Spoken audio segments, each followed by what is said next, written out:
Hello दोस्तों, अभी हम लोग क्लास 9 के मोस्ट इम्पोर्टेंट क्वेश्चन को जानने वाले हैं जो एग्जाम में काफी पूछे जाते हैं। तो चैप्टर वाइज ये इम्पोर्टेंट क्वेश्चन बनाए हैं आपके लिए, जो आपके लिए काफी हेल्पफुल होगा।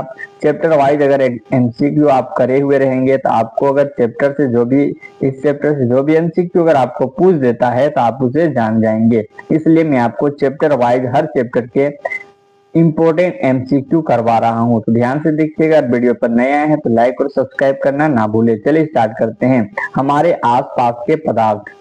पहला क्वेश्चन है, निम्न में से कौन पदार्थ है? आपको तो पता होगा क्योंकि आप इसे पढ़ चुके होंगे स्कूलों में। ध्यान से देखिएगा। स्नेह स्नेह एक पदार्थ नहीं है। गंध गंध भी पदार्थ नहीं है। घृणा भी पदार्थ नहीं है। वायु एक पदार्थ है। इसका सही आंसर हो जाएगा, आपको मालूम होगा। आगे बढ़ते हैं, इससे रिलेटेड भी क्वेश्चन रहेंगे। देखेंगे 2 नंबर, निम्न में कौन पदार्थ है? कौन पदार्थ है आपको पहचानना आना चाहिए। यहाँ पे पूछा है कुर्सी, यहाँ पे विचार, विचार, शीत और गंध। तो यहाँ पे आपको पता है कि कुर्सी एक पदार्थ है। इसका सही आंसर हो जाएगा। तीसरा नंबर में चलते हैं, निम्न में कौन पदार्थ नहीं है? कौन पदार्थ नहीं है पूछा है, तो यहाँ पे आपको पता हो चल जाएगा कि कौन पदार्थ है। हवा एक पदार्थ है, जल भी पदार्थ है, भोजन भी क्या है? पदार्थ है। लेकिन स्नेह स्नेह क्या है? पदार्थ नहीं है। इसका सही आंसर हो जाएगा 3 नंबर। आगे बढ़ते हैं, गैसों में विसरण का एक उदाहरण है। तो गैसों में विसरण का एक उदाहरण बताना है। तो अगर एग्जाम में ये क्वेश्चन आ जाता है तो ध्यान से देखिएगा। इत्र के सुगंध का हवा में फैलना, स्याही का पूरे पानी में फैलना, कॉपर सल्फेट के क्रिस्टल को पानी में डालना, इनमें से कोई नहीं। तो क्या है? गैसों में विसरण का एक उदाहरण। गैसों में तो गैस, इत्र के सुगंध का हवा में फैलना, हवा में फैल रहा है तो क्या है? गैस में। इसका सही आंसर हो जाएगा 1 नंबर। अब आगे बढ़ते हैं दोस्तों, 5 नंबर का क्वेश्चन देखेंगे। निम्नलिखित में द्रव में कौन निश्चित है? द्रव में कौन निश्चित है? तो ध्यान से देखिएगा, द्रव में कौन निश्चित है। यहाँ पे है आकार, वेग, घनत्व, आयतन। तो ये क्या है? आयतन इसका सही आंसर हो जाएगा, क्योंकि निम्नलिखित में द्रव में कौन निश्चित है, तो आयतन द्रव में निश्चित है। इसका सही आंसर हो जाएगा। निम्नलिखित में द्रव में कौन अनिश्चित है? अनिश्चित है मतलब कि निश्चित नहीं है। घनत्व, आकार, आयतन, द्रव। इसका सही आंसर क्या हो जाएगा? आकार अनिश्चित है। इसका सही आंसर हो जाएगा 2 नंबर, याद रखिएगा। अब 7 नंबर का क्वेश्चन देखते हैं। किस अवस्था में अणुओं की ऊर्जा अधिकतम होती है? तो अणुओं की ऊर्जा जो है किस अवस्था में अधिक होता है? तो ठोस अवस्था में तो नहीं होगा, द्रव में भी नहीं होगा, गैस में होगा। गैस अवस्था में अणुओं की ऊर्जा अधिकतम होती है, याद रखिएगा। आगे बढ़ते हैं, किस अवस्था में अणुओं की ऊर्जा सबसे कम होती है? ये भी क्वेश्चन एग्जाम में ज्यादा आता है, ध्यान से देखें। सबसे कम होती है तो ये ठोस में सबसे कम होती है दोस्तों, याद रखिएगा। द्रव में नहीं होती है, गैस में भी नहीं होती है, इनमें से कोई नहीं। सबसे ज्यादा अगर बोले तो गैस में, अब सबसे कम बोले दोस्तों तो ठोस में, याद रखिएगा। आगे बढ़ते हैं, पदार्थ की किस अवस्था में अंतरानुक बल प्रबलतम होता है? तो देखेंगे ठोस, द्रव, गैस, इनमें से कोई नहीं। अंतराणु पर बलतम होता है तो ये ठोस में होता है, याद रखिएगा। 1-2 बार भी अगर आप इसे याद कर लीजिएगा, पढ़ लीजिएगा, तो एग्जाम में ये क्वेश्चन अगर आता है तो आप इसे सही आंसर लगा पाएंगे। अब देखेंगे 10 नंबर का क्वेश्चन। निम्न में किसमें कणों की अधिकतम गति होती है? कणों की अधिकतम गति किसमें होती है पूछा है।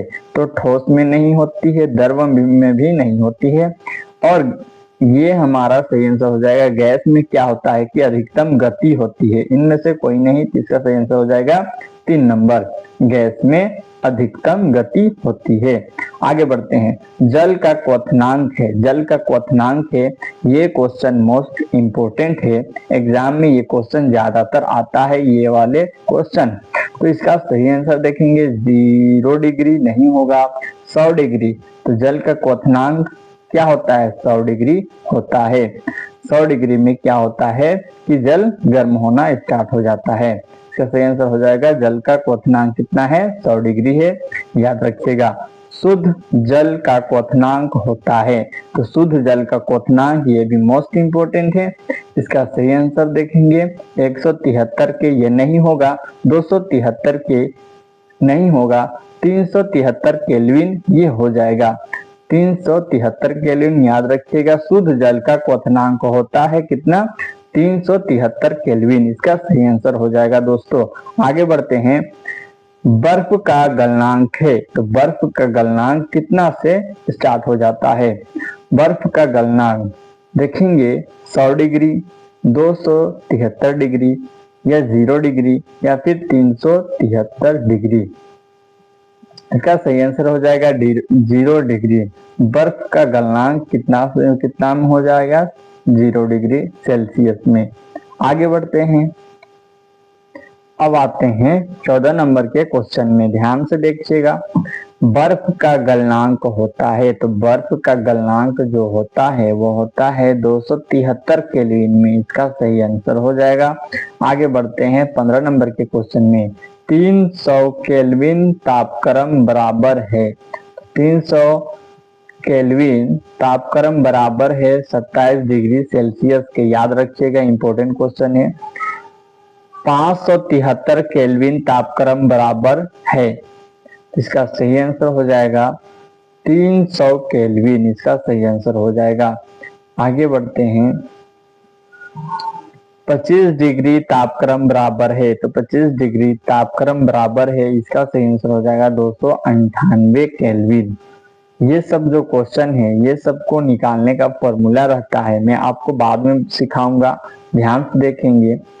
373 केल्विन तापक्रम बराबर है, 373 केल्विन तापक्रम बराबर किसके है, तो इसका सही आंसर हो जाएगा 646 केल्विन। गर्म भोजन या इत्र की गंध दूर तक किस कारण से फैल जाती है। मोस्ट इंपोर्टेंट है, इसे आप ध्यान से एक बार 2 बार पढ़ लीजिएगा, जिससे कि आपको बार बार पढ़ना ना पड़े, याद रहे। गर्म भोजन या इत्र की गंध दूर तक किस कारण से फैल जाता है या जाती है। याद रखिएगा विसरण के कारण। इसका सही आंसर हो जाएगा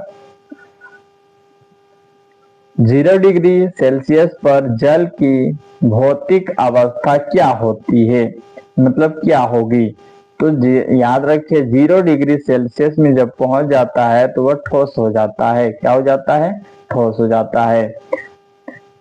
कप की अपेक्षा प्लेट में चाय का तापमान होता है, कितना होता है, तो ध्यान रखेंगे कप की अपेक्षा प्लेट में चाय का तापमान कम होता है। इसका सही आंसर हो जाएगा 2 नंबर। याद रखिएगा मोस्ट इंपोर्टेंट क्वेश्चन ये सब है।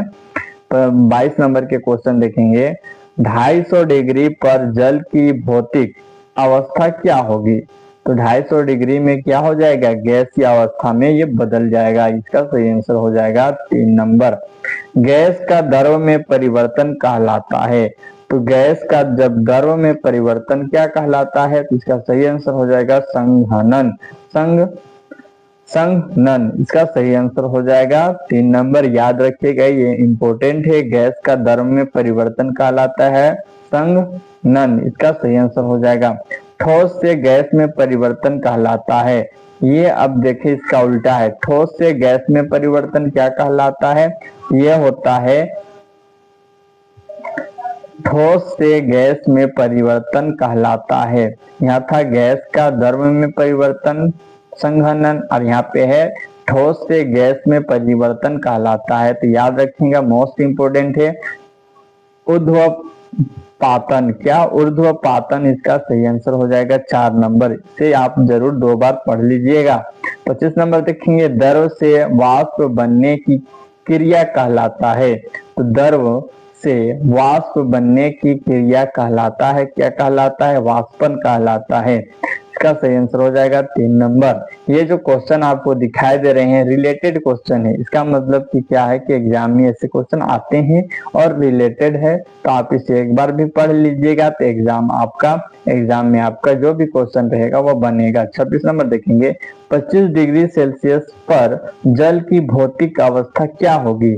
तो 25 डिग्री सेल्सियस पर जल की भौतिक अवस्था क्या होगी? वह द्रव हो जाएगा। क्या हो जाएगा? द्रव हो जाएगा, मतलब कि पानी में बदल जाएगा। 27 डिग्री देखेंगे, 100 डिग्री सेल्सियस पर जल की भौतिक अवस्था क्या होगी? तो वो क्या हो जाएगा? वाष्प बन जाएगा। क्या हो जाएगा? वाष्प बन जाएगा, वो भाप बन जाएगा। अब यहाँ पे देखेंगे 28 नंबर, शुष्क बर्फ का रासायनिक नाम है। तो शुष्क बर्फ का रासायनिक नाम क्या है? ठोस CO2। ये हो जाएगा इसका सही आंसर। आगे बढ़ते हैं, तो ध्यान से देखिएगा, इंपॉर्टेंट क्वेश्चन कुछ नीचे दिए गए हैं।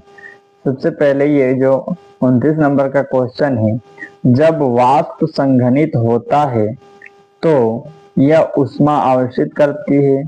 नहीं। यह ऊष्मा उत्सर्जित करती है? ये भी नहीं। उसका ताप बढ़ जाता है? उसका ताप घट जाता है। इसका सही आंसर हो जाएगा 4 नंबर। उसका जो ताप होता है वो घट जाता है जब वाष्प संघनित होता है। 30 नंबर देखेंगे, जो मोस्ट इम्पोर्टेंट है, निम्नलिखित में कौन कपड़ा गर्मियों के समय में अधिक आरामदेह होता है? तो गर्मियों के समय सूती जो कपड़ा होता है वह ज्यादा आरामदेह होता है। इसका सही आंसर हो जाएगा। 31 नंबर देखेंगे, जिनमें किसके कारण गर्मियों में घड़े का जल ठंडा होता है? मोस्ट इम्पोर्टेंट है, तो किसके कारण?